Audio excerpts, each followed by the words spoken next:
Bonjour, Marjorie Lombard de dessine-moi-une-carrière.com, le site pour les femmes qui veulent trouver le job qui les fait vibrer et savoir comment en vivre. Pour celles qui ne me connaissent pas, bienvenue ici, et pour toutes les autres, je suis ravie de vous retrouver pour la vidéo conseil d'aujourd'hui. Nous sommes mi-septembre et c'est la période de la rentrée. Et je sais que pour beaucoup d'entre nous, c'est à la fois prendre des sortes de nouvelles résolutions ou alors se fixer plein d'objectifs sans savoir si on va vraiment y arriver. Et de toute façon, quoi qu'il en soit, la période de la rentrée, c'est toujours une période où on a envie de faire plein de choses et on ne sait pas comment on va arriver à tout caler dans l'agenda. Donc l'idée d'aujourd'hui, c'est partager un truc que moi j'utilise au quotidien et qui m'a été transmis aussi par ma coach pour arriver à organiser son temps et faire tout ce qu'on a à faire dans la semaine. Et cet outil en fait que moi j'utilise, on l'appelle la semaine idéale. Pourquoi idéale? Parce qu'en fait, on va construire la vie et notre activité, notre business, autour de ce qui est bon pour nous, et pas l'inverse. C'est déjà la première chose à faire, c'est changer l'idée reçue. Vraiment, quand on est à son compte, quand on a lancé son activité, on a cette chance-là de pouvoir tout organiser autour de nous, et pas nous de nous adapter à ce qui advient. Donc cette semaine idéale, elle va tenir compte de tous nos différents besoins. Donc évidemment, il va y avoir ce qu'on doit faire au quotidien dans le travail, dans notre activité, donc la sphère professionnelle. Mais il va aussi y avoir ce qui concerne les loisirs, le sport, du temps entre copines si c'est essentiel pour nous. Vous voyez, tous les domaines un peu de notre vie, on va essayer de les quantifier et de savoir combien d'heures par semaine on veut consacrer au sport. Pour certaines, 1 heure suffit. Pour d'autres, il faut vraiment 2 fois 2 heures dans la semaine ou peut-être 3 fois 2 heures. Donc tous ces moments-là qui sont essentiels pour nous, on va les caler dans cet agenda. Et en fait, c'est parce qu'on va avoir respecté nos besoins fondamentaux pour notre équilibre qu'on va pouvoir être performante et avoir un rythme optimum pour arriver à tout faire.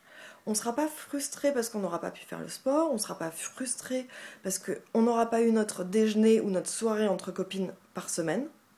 On va donc tout caler nos besoins dans cette semaine-là. Et pour ce qui concerne le temps professionnel, quand on est à son compte, quand on est solo-entrepreneuse, quand on est coach, traductrice, consultante, profession créative, et qu'on est toute seule à travailler à son compte, là, ce que je vais vous dire, ça va être super important pour votre organisation. Si vous arrivez vraiment à appliquer les conseils là, que je vais vous donner toutes les semaines, chaque semaine avec régularité, vous avez bâti le socle de votre entreprise et de votre réussite. Moi, j'ai décidé, donc là on va parler du temps professionnel et de ce qu'il y a à faire professionnellement chaque semaine. Moi, j'ai décidé de travailler à temps complet. Donc tout ce que je vais vous donner, c'est valable sur un équivalent de temps plein. Mais comme il s'agit d'un rythme et d'une semaine idéale, c'est vous qui allez choisir combien de temps vous vous consacrez à votre activité. Donc ça va être la première chose à faire, décider combien de temps vous voulez travailler par semaine. Moi, je suis sur un temps complet, donc on est environ sur 35 heures. Première chose. Deuxième chose, quels sont les horaires où vous voulez travailler? Et là, on est vraiment dans un autre changement de manière de voir les choses par rapport à si avant vous étiez salarié, on vous imposait vos horaires. Aujourd'hui, c'est vous qui les décidez. Donc là aussi, on parle de votre semaine idéale. Si vous êtes plutôt lève-tôt et que vous êtes performante le matin et jusqu'à peut-être 3-4 heures de l'après-midi, c'est pas la peine de vous caler des choses le soir à 18h ou à 20h. Vous commencez tôt, vous décidez de commencer à 7h, ok, pas de problème. Moi, je suis pas tout à fait aussi lève-tôt, donc mon agenda, il commence à 9h le matin. Et je fais environ du 9h, 19h, on va dire. Alors, ça peut paraître beaucoup, ça peut paraître une plage horaire de 10 heures par jour, mais je décide de prendre entre 1h30 et 2 heures tous les jours pour ma pause déjeuner. C'est important pour moi, ça fait partie de mon équilibre, donc je l'ai calé. Donc voilà, deuxième étape, choisir vos horaires. Vous êtes sur quelle plage d'horaire sur la journée? Troisième chose à faire, poser 2 jours off par semaine. 2 jours où vous ne travaillerez pas, ce sera votre week-end à vous. Soit il est en même temps que tout le monde, samedi, dimanche, soit vous, c'est lundi, mardi que vous aimez avoir comme week-end et travailler le week-end des autres. Bref, vous m'avez suivi, ça va être super important et essentiel que vous ayez 2 jours de repos, comme tout le monde. C'est pas parce que vous venez de créer votre société, c'est pas parce que vous êtes à votre compte que vous n'avez pas de vacances ou de week-end. Sinon, vous n'allez pas tenir le rythme. Donc, troisième étape, posez vos 2 jours de repos hebdomadaires. Et là, on va arriver dans le détail de votre semaine idéale. Quand on est à son compte et qu'on travaille tout seul, il n'y a pas que les créneaux où on produit, où on est avec les clients qui sont importants. Non. Ça va être important, bien sûr, de poser sur votre semaine idéale combien de temps vous consacrez à vos clients. Mais sur un équivalent temps plein, il ne faudra pas que ce soit plus de 3 jours par semaine. Parce que vous allez avoir besoin des 2 autres jours pour faire autre chose. Donc, posez le temps que vous consacrez à vos clients sur votre agenda. Et c'est vous qui décidez de quel jour et quels horaires vous travaillez. Pas l'inverse. Si c'est votre client idéal, il va matcher dans votre agenda idéal.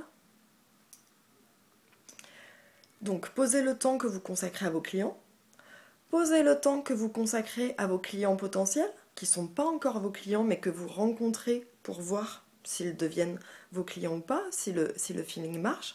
Donc ça aussi, ces temps-là, il faut les poser sur des jours précis et des moments précis de votre agenda. Ensuite, il va falloir aussi poser tout le temps nécessaire au développement de votre entreprise. Le marketing, les rencontres réseau avec des partenaires potentiels. Donc ça aussi, ce temps, vous allez le quantifier et le poser sur votre agenda. Enfin, il y a le temps aussi que vous allez consacrer à l'écriture de votre blog, de votre site ou de l'entretien de vos réseaux sociaux sur Facebook, LinkedIn, Twitter. Ça aussi, c'est du temps qui est essentiel et qu'il faut faire toutes les semaines. Donc vous le posez aussi sur votre agenda. Et enfin, il y aura aussi toutes les tâches, plus de gestion courante de votre société, donc la comptabilité, les relances, les parties administratives. Donc ça aussi, je vous invite vraiment à poser chaque semaine 1 heure, 2 heures, c'est vous qui voyez de combien de temps vous avez besoin, mais vous le posez sur votre agenda idéal. Une fois que vous avez quantifié tout ça, soit vous en faites un tableau Excel, soit vous utilisez Google Agenda, moi c'est ce que je fais, pour poser tous ces temps-là, que ce soit vraiment visible, chaque tâche que vous avez à faire, tout ce que je viens de vous dire là, eh bien vous allez le mettre sur des créneaux horaires, sur des jours précis, et ça va devenir votre routine toutes les semaines. Et ainsi, vous savez à chaque moment ce que vous devez faire, quand vous devez le faire, et fini l'incertitude. Vous n'arrivez pas le matin en vous disant « qu'est-ce que je fais aujourd'hui ?» Non, non, non, c'est calé. Vous savez à chaque moment ce que vous faites. Et comme ça devient une régularité, c'est quelque chose qui devient rassurant, aidant, sécurisant pour vous. Et en plus vous allez l'implanter et le refaire chaque semaine, plus ça va s'ancrer à l'intérieur de vous. Et dans l'inconscient, dans votre esprit, eh bien vous saurez chaque fois, vous allez devenir de plus en plus efficace parce que votre esprit, il aura reconnu que le lundi matin, c'est l'écriture des newsletters, c'est les enregistrements de vidéos, comme je suis en train de faire là. Et du coup, c'est vraiment... C'est très subtil ce que je vous dis, mais ça va devenir très performant pour votre esprit parce que lui, il va savoir après quand il se met sur quelle tâche et d'un coup, il devient super performant. Il est déjà branché dessus, j'allais dire. Et puis vous n'avez plus qu'à faire. Donc j'espère que ce conseil vous aura servi pour aujourd'hui. Moi, c'est vraiment quelque chose que j'utilise au quotidien, tous les jours, toutes les semaines, toute l'année. Et c'est vraiment quelque chose qui a été très aidant pour moi, donc j'espère que ce sera la même chose pour vous. Voilà pour la vidéo conseil de cette semaine. Si vous voulez les recevoir chaque fois en étant sûr de ne pas les louper, je vous invite à vous inscrire sur ma page d'accueil à ma newsletter que j'envoie toutes les 2 semaines et qui est remplie d'autres conseils, d'infos ou d'actualités sur la reconversion et l'entrepreneuriat au féminin. À bientôt!